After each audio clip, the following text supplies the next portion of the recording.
Hello. Today I'm recording a chess game that I'm playing on the internet. It's um, it's a 25-minute game with 5-second increment. So that is um, a slower game than what I usually play, but I'm gonna try it out and see how it works out. Just gonna change the settings to disable the sounds because that usually doesn't work well. Okay. So I usually play this Queen's Gambit accepted opening, and white here occupies the center, so I'm gonna challenge it back with the strike in the center with e5. Usually when that happens, it's not to white's advantage to take on e5, because then I would take on d1 and expose his king. His pawns would be doubled, and white wouldn't be even up a pawn because I still have a pawn here on c4. So he seems a little too puzzled to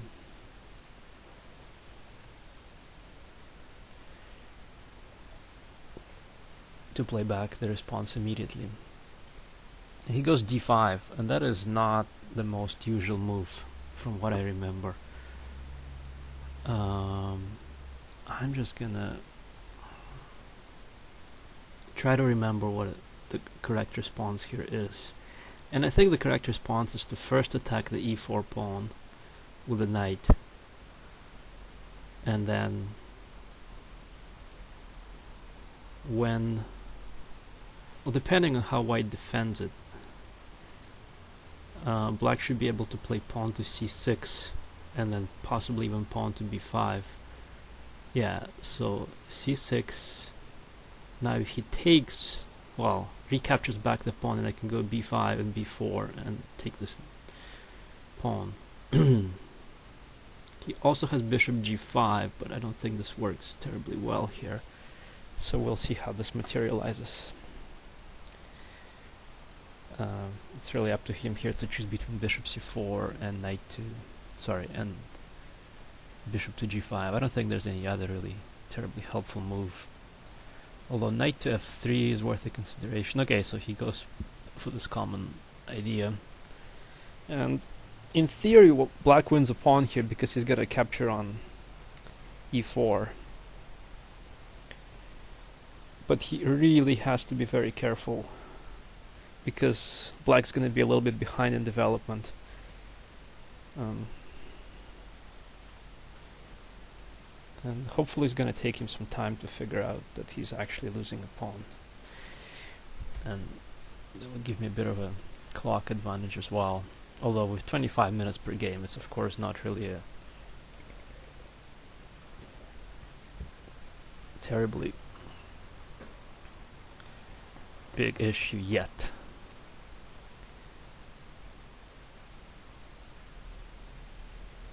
So he has a choice of going to a4 or going to e2. Regardless, I'm gonna capture on e4, and then he will have to decide if he wants to capture on c6. The bright side of this is that black is succeeding at destroying the white center.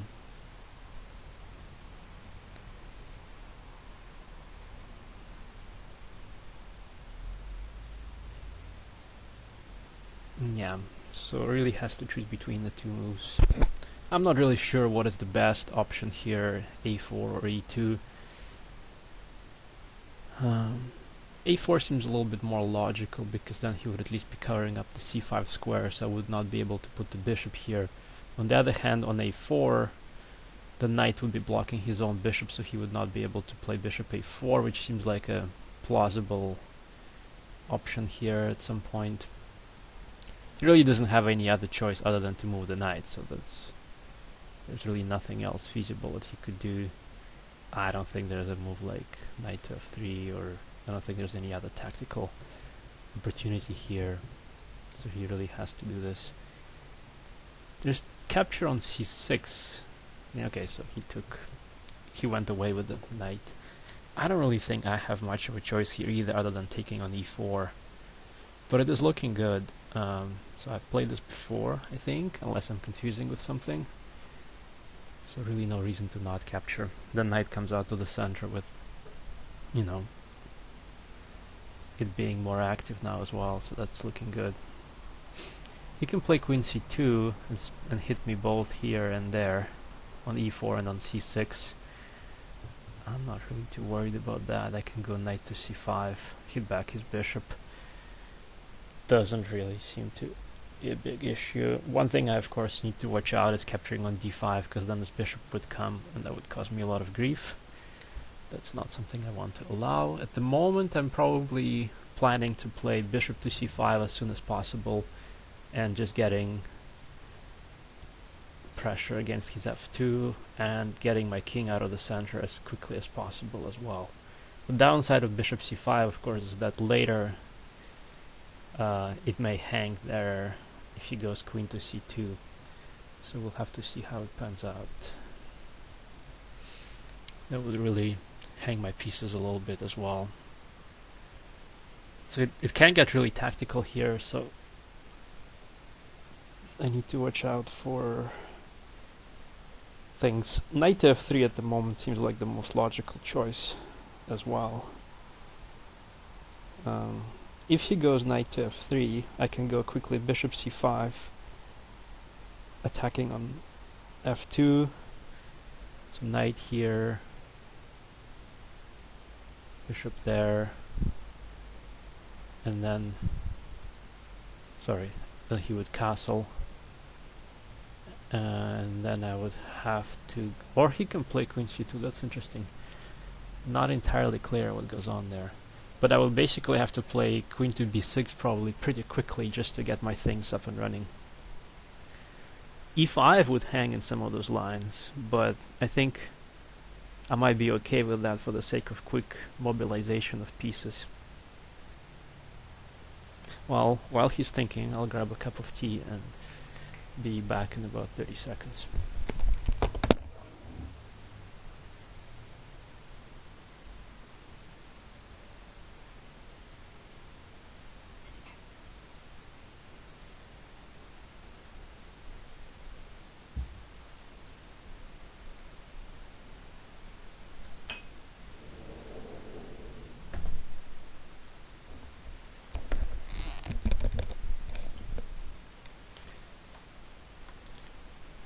So white makes a second move with his bishop.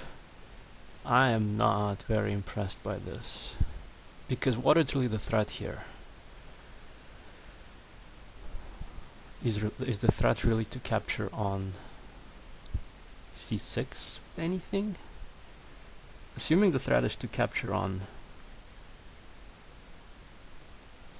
c6, I think that is only an issue if my king gets in the way. If my king doesn't get in the way, I think that's fine.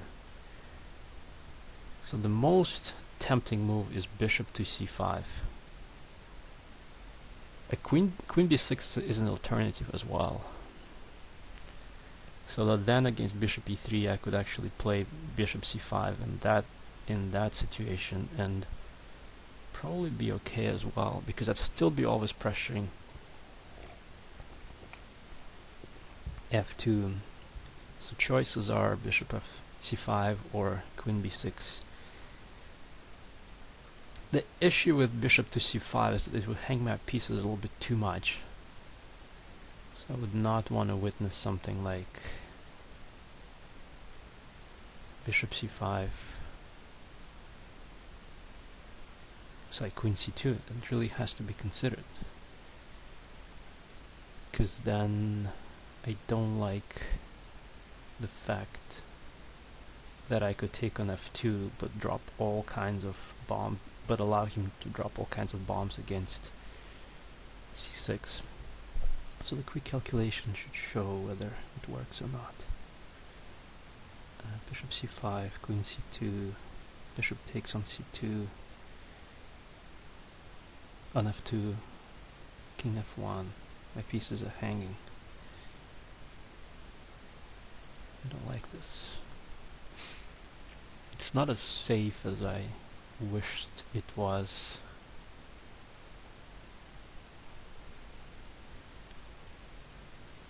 Knight c5 is another option, but that doesn't seem like it's doing much. What else could go wrong with the idea of queen b6, bishop e3?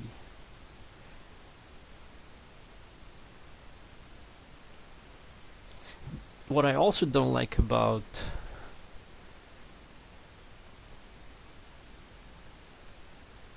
queen b6 is that it releases the pressure against c6. So what I maybe should examine something like bishop to c5, queen c2, queen to d5. And what does he have? I don't think he's got anything. I just have all my pieces in the center and everything is defended quite well. That might be worth going for, it, even though it looks a bit loose.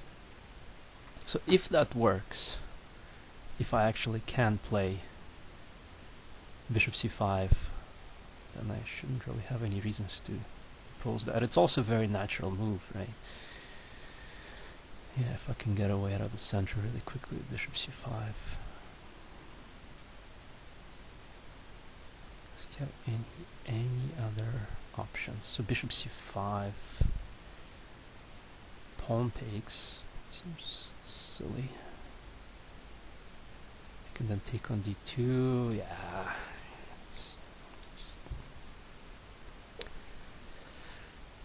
I don't really think there's a big problem with any of this. I think bishop c5 is a move to be played, really. So I'll play it. This is where that extra time on the clock really comes in handy. Because if I had less time, I probably wouldn't be able to even think up all these things. Whereas here, I'm a little bit more, you know, with a few more options. Unless, of course, I grossly miscalculated and I'm gonna fall into some fire there with all this. At the moment I have... How many extra pawns do I have? Just one extra pawn. But really this position is not about pawns, this position is about active piece play, much more than anything else. So he could throw in something like bishop e3, to which I could probably play castle. I should be still okay. I'd really like to get my king out of the center while keeping his king in the center, because then I would be able to take on d5 possibly with a pawn and reinforce my position. Yeah. What else is going on here? Knight of... how does he defend f2, to put it simply? He doesn't really.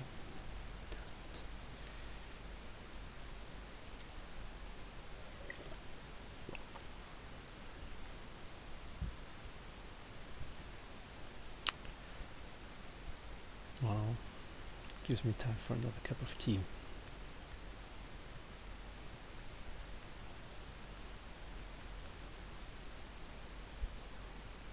So usually I play 15 minutes per game. With 25 minutes per game, the opponent has a lot more opportunity to just tank, and if the game isn't very exciting, you kind of don't know what to do then.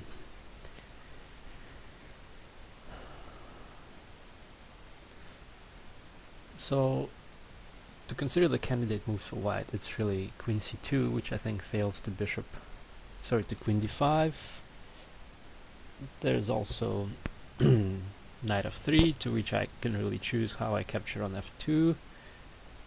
And there's bishop e3, which I think he has to play. So it's bishop e3, and what do I do then? That is the question. I think I should just castle with a simple idea of capturing on d5 and getting all my stuff back. So bishop e3, castle. Because castle is really, important here to mobilize my pieces as soon as possible and to unpin this pawn on c6. You can't really go much wrong with castling.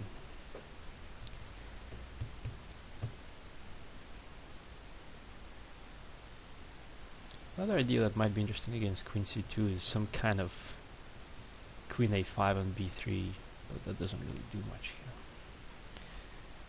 So queen c2.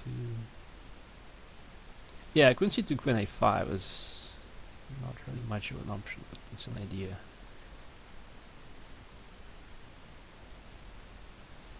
Can he take on c6 just with a pawn? Just take on c6 right now. Is that even an option for him? I don't think so. I don't really think so. It's just nothing. I just take on d1, I take on f2, that rook there is dropping off real quick. I mean, all things given, f2, capturing on f2 with the knight really means that I should be able to win the rook there. So I don't really know what he's got there. He really has to have... Okay, so he played it as expected. Here's where my thinking should come in handy, and I should just take... I should just castle? Should I castle? Well, I can't take on d5. If I castle, I will threaten... I will begin to threaten to take on d5. Does he have queen c2 here? I'm not really sure. So I castle.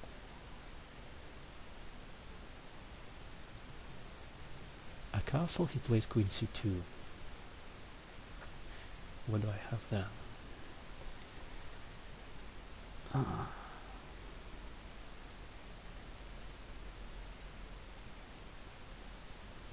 I mean, getting my king off that diagonal is just so tempting that I probably can't be wrong about this.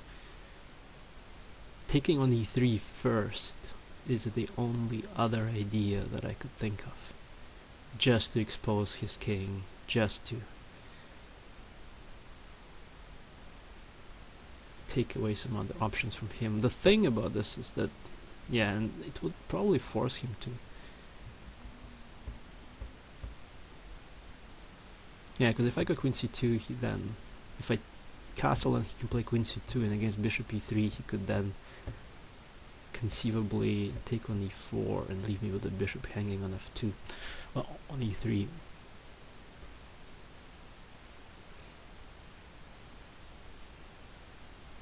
It's always easy to play when there's no alternatives at all, whereas here there's a bit of an alternative.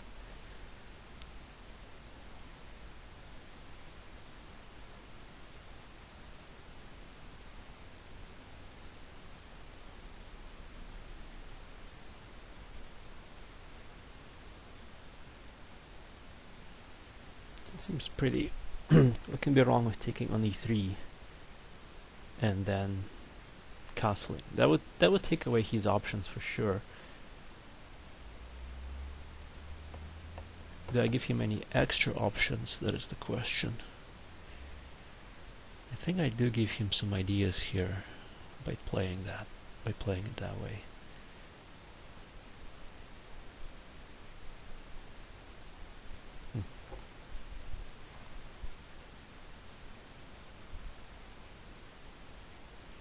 Yeah, I also give him the idea of capturing on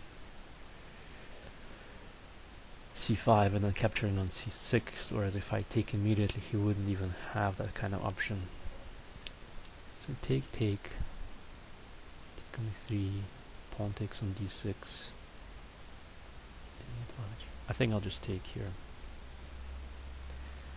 Just too much to decide upon, and playing a natural move like this is unlikely to give me much trouble. He takes. I would check on h4, I have queen b6, and I have castle. Is there any advantage to delaying castle? It's always on my mind here. I don't think so, I'll just castle.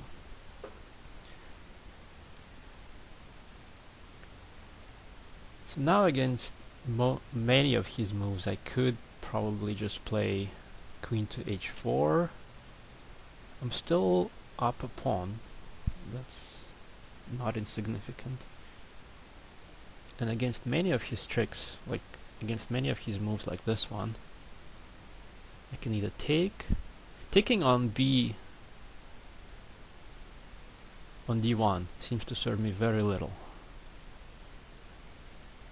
Queen g5 does hit him on two very important squares, but it does allow him to play things like queen to c7. Sorry, pawn to c7. Does he have a good defense against it? It also holds him back from castling. So what does he do against... What does he do against queen g5? Excuse me. What does he do then? Playing queen to c5, sorry, queen to g5. Yeah, it doesn't really have much of a disadvantage there.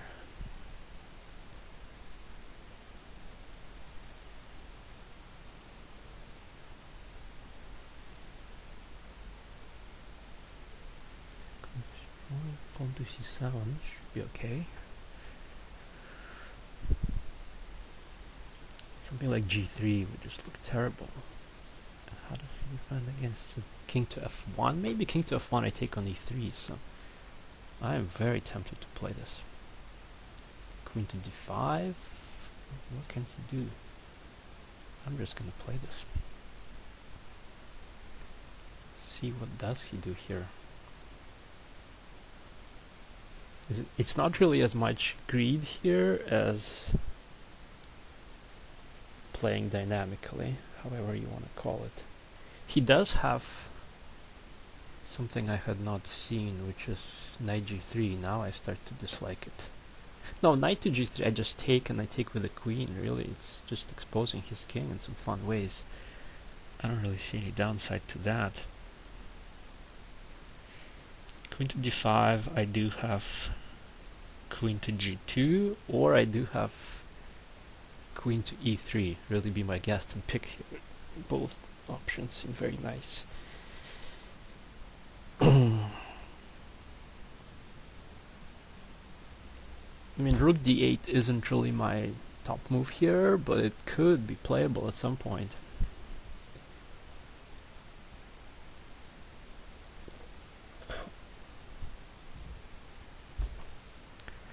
Okay, he's thinking. I think he is here for deep thought, so I'll grab another cup of tea.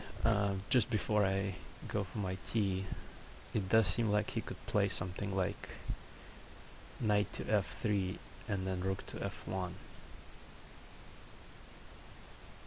Let's just leave it at that.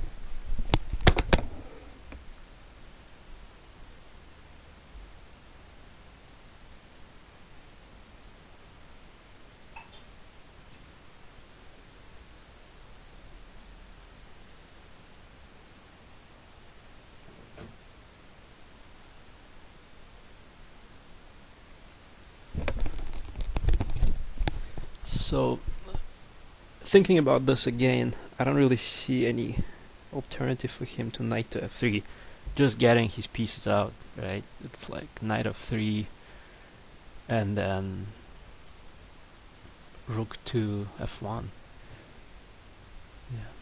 So knight f3, I have a choice then, so that's always important to realize. I can either play queen g2 or queen e3. In a way it's a pleasant choice, but in a way, you know, it's a decision to be made. So, always his counterplay here is based on that pawn on c6. So, knight f3, queen g2, threatening queen f2 mate, rook f1, and then I could just play bishop to h3, develop another piece with tempo, and threaten on f1 in a major way. How does he defend that? I don't think he does. And if he plays c7 here, in a way I could just ignore it at some point. I think white's really busted here. He just never gets to develop his king.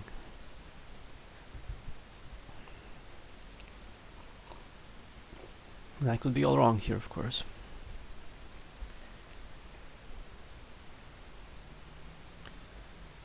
So knight f3, I think I will take on g2. Knight g3, I'll take on g3.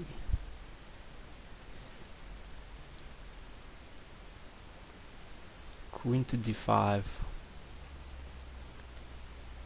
I'll probably take on e3 or anything. Anything seems to be pretty good here. His hope might be to play something like queen to d5, queen to g2, long castle, just give up the rook and run away.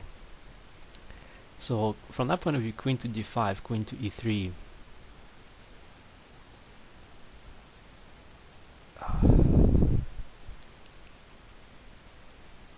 doesn't let him castle.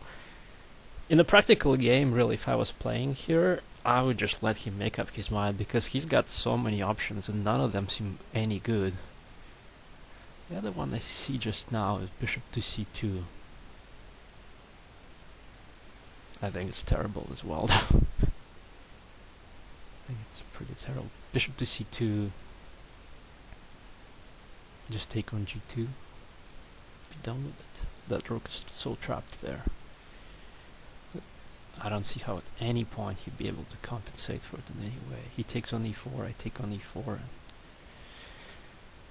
rook is still trapped there. I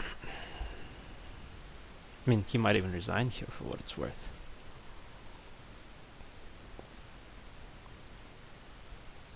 He might play a move that doesn't really give me much options. Say if he goes queen d3, I clearly have to take on g2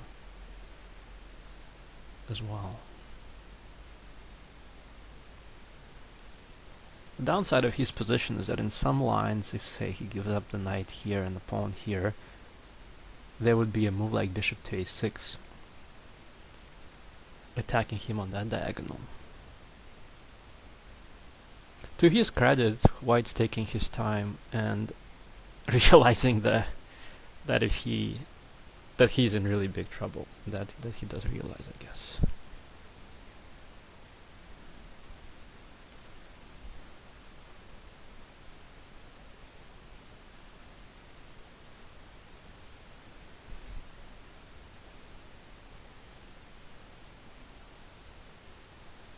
What I don't like now, knight f3, queen e3, rook f1. So I think against knight f3 I have to take here. That seems kind of firm in my mind now.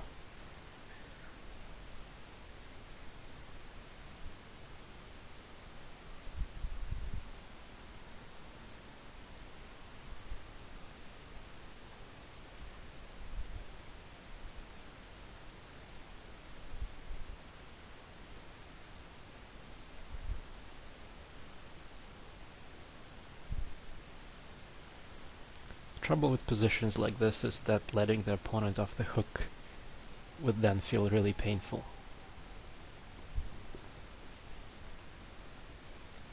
On the other hand, it's just a game.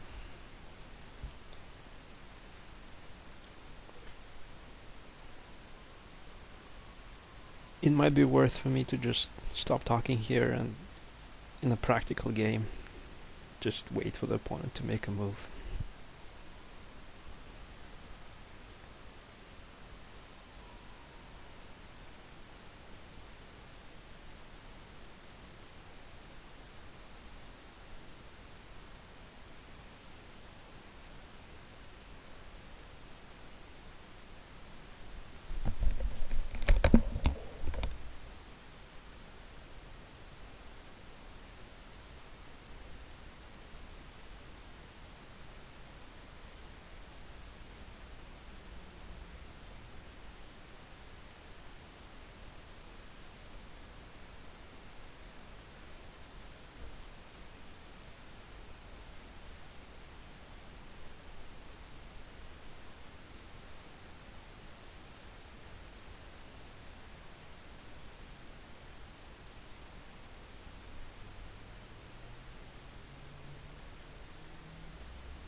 Okay, so white has found a move here that appears to prolong the struggle here.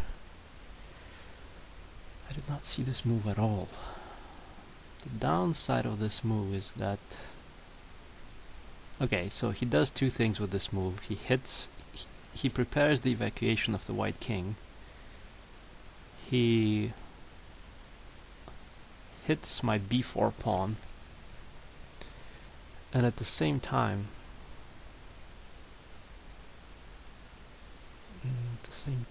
he, well, develops a piece, I guess. The downside is that he now walks into a whole lot of stuff like bishop e6, knight a6 to c5, and all those seem really, really painful for him. I also feel like I won't be under any immediate rush to grab the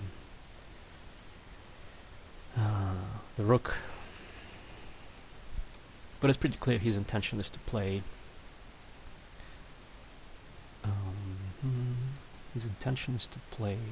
queen g2 castles long. So I think here he'll be playing quickly and I'll be playing quickly, and I'll probably be just grabbing a bunch of his stuff. Yeah, the only bummer is that I can't take on e3 right away and just checkmate him. That is a bummer. I could also play something like rook to d8 and prevent him from castling, but that's not really worth it because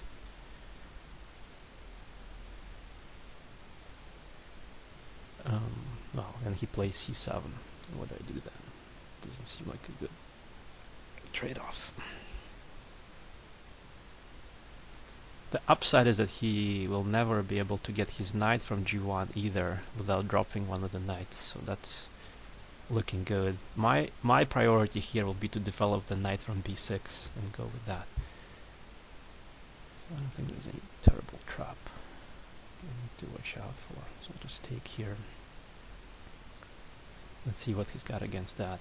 Queen d5 maybe? Yeah, I don't think so. Just that deal.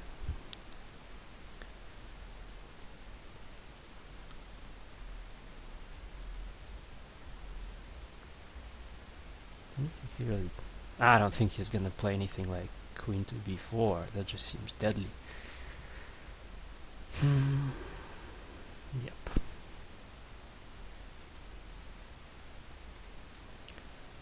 The downside is that his bishop on a4 is also looking terrible. Probably the next move is bishop to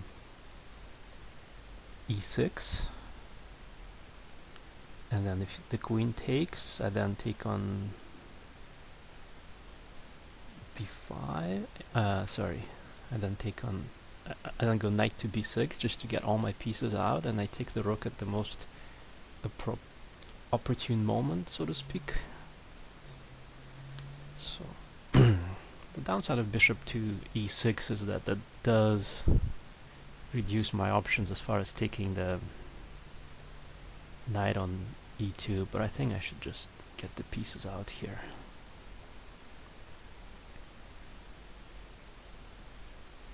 My only thing to watch out for is really that pawn on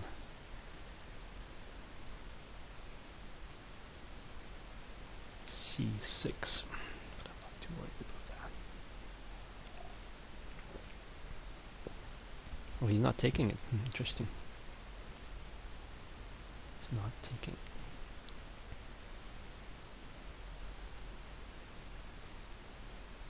What does he want to do with it? So now another question, do I take? Or do I play knight a6 with the idea of b4?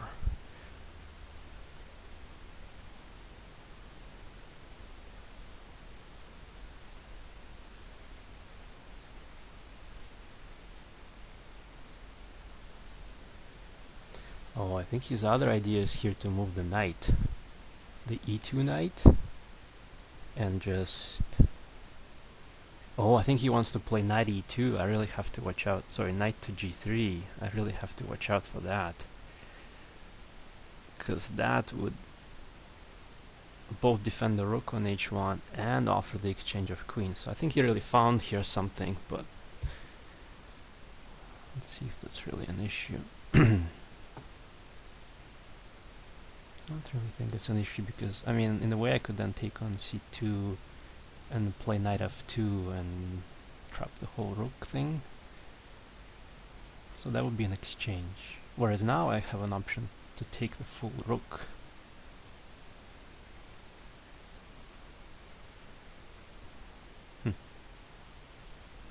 Does he ever trap me there?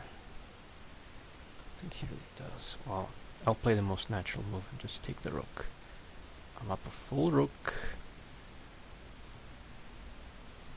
Well, okay, rook d8. Do I have to watch out for that?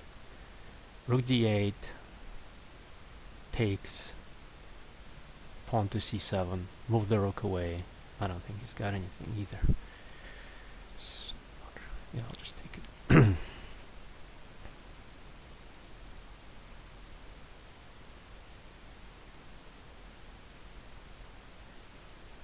There's a nasty move like knight to c7. Sorry, pawn to c7. Against that, I'd like to play something like b3.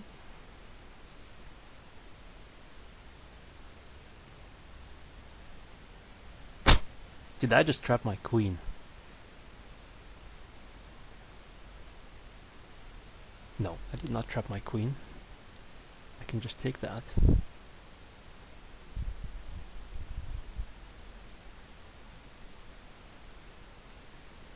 This is one of those times when you get shivers down your spine.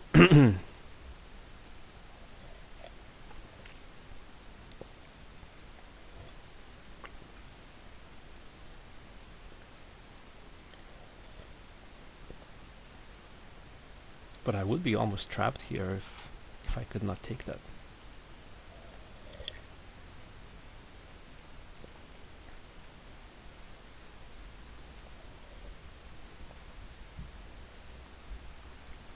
What's next?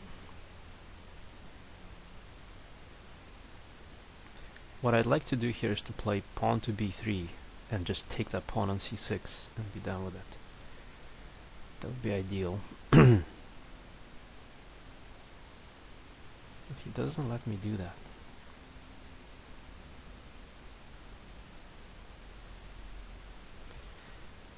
So what I think I should do here is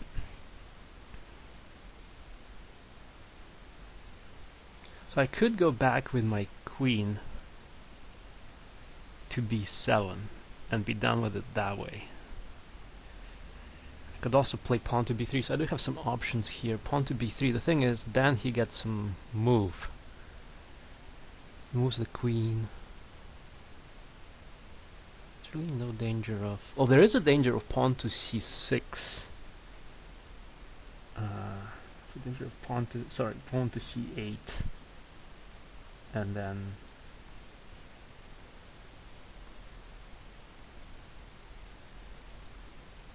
Yeah, just queen b7 isn't the move I want to play. It's just going away too far. Yeah, so there's a danger of getting backranked, like pawn to c6, pawn to c8, then I take with the rook and he takes with the queen and I'm backranked. So candidate moves here are queen to e4, queen to b7, knight b3, knight to c6, knight to a6. Oh, there's like I can attack him in so many ways, like bishop to f5. Jesus. The upside of queen to queen to b7.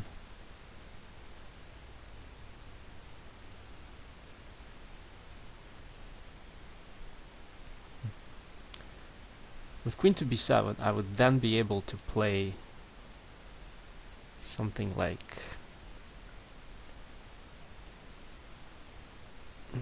rook to c8 and hopefully get him that way.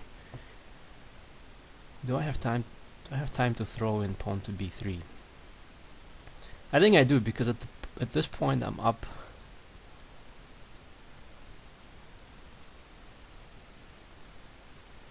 a lot of stuff.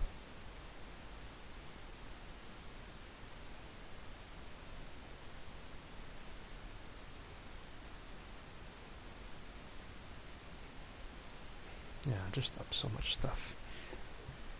Pawn to b3, pawn to c8, queen. I take his queen on c2. Still up a rook and a piece.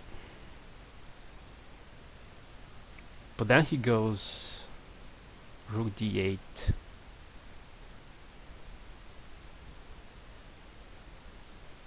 And how do I now get back ranked?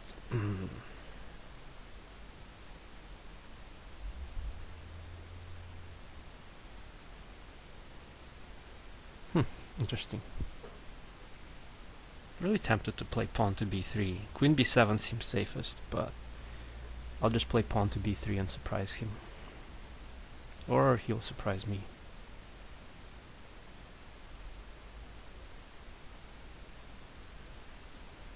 I'm still guarding b8 with the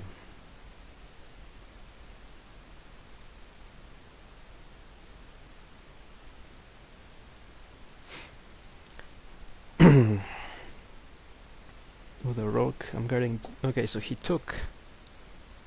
So what did I really gain by playing this? Nothing really. Other than I dropped a pawn. Somehow I had not thought about that.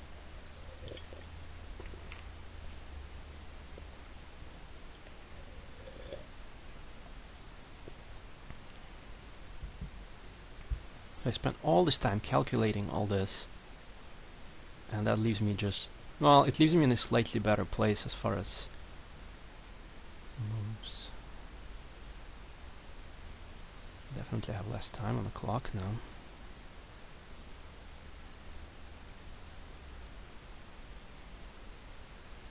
I do have now, okay, I'll just play this.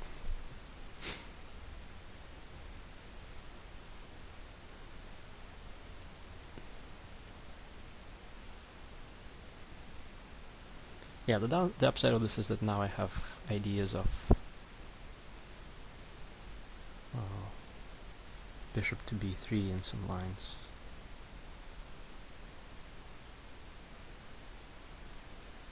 I don't really.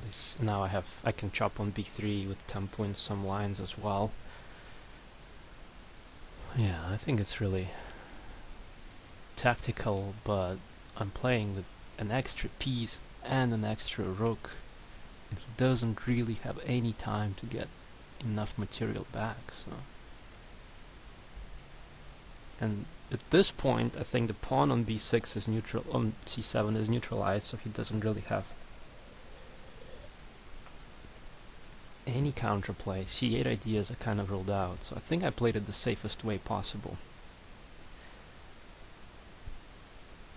Pawn to c8. Nothing. Crickets. Takes with a queen, takes with a rook. It's got nothing.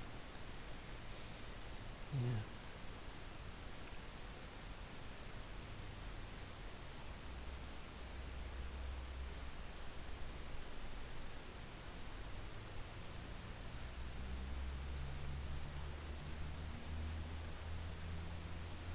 Oh, I didn't even see that. When did he request a take back? No idea. I don't think a single take back would really offer him much. There wasn't really an obvious mouse slip, and it just went downhill here for him since move 5, 4. So I don't really feel bad about not giving a take back. It just seemed logical in terms of what he was doing. Okay, so here comes an attack.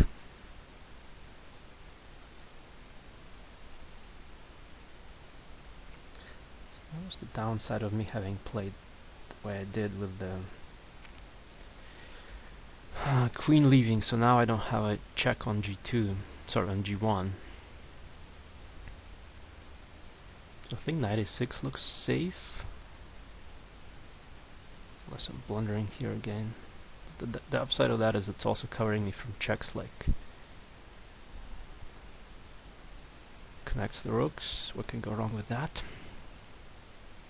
Sure, something could. It seems like I'm protecting c8 in a sufficient fashion. 1, 2, 3, 4. So how does he push it through? I don't think he does. And I am trying to capture on d8 or on c7. Looking safe there too. He can get back his piece, but that won't give him back anything else. Not a rook, not a piece. It's down the rook. This is the neurotic nature of a chess player, where you always have to watch out for tricks. But I think he's out of tricks now.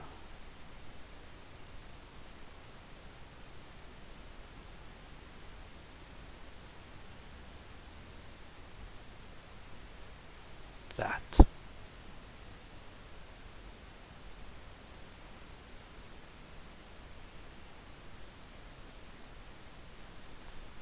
Okay. So at this point my plan was to take on c7. What does he do then?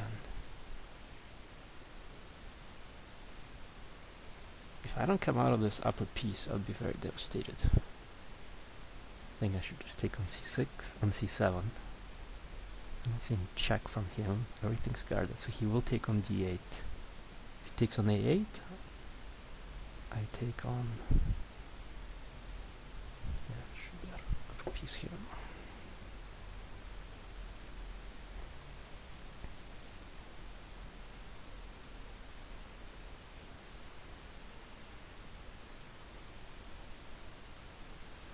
Only option is to take on a8 with the rook.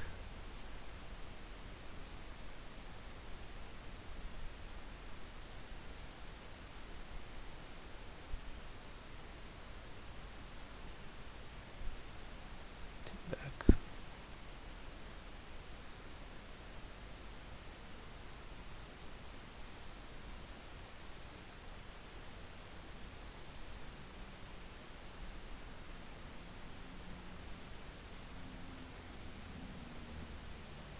There, and I mean, that knight will just go away, and that will be the end of it, I hope.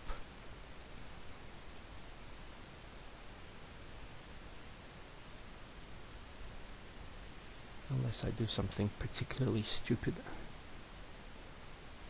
Would it be to my advantage to move this knight away first from a7? Yeah, just to see where his bishop really goes.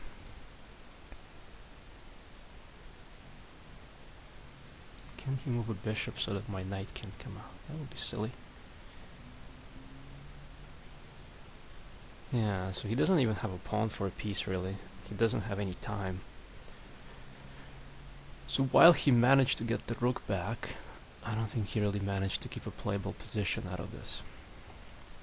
I think chasing pawns here for me kind of would be silly as well. Just gives him less stuff to play with.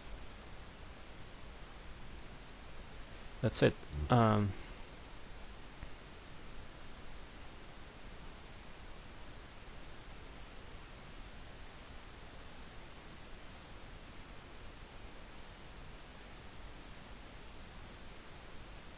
Let's see what else could white have done here differently. I don't really see a way, and I could never really see a way throughout the game, so maybe analysis would show me something, but it seems like from this point on,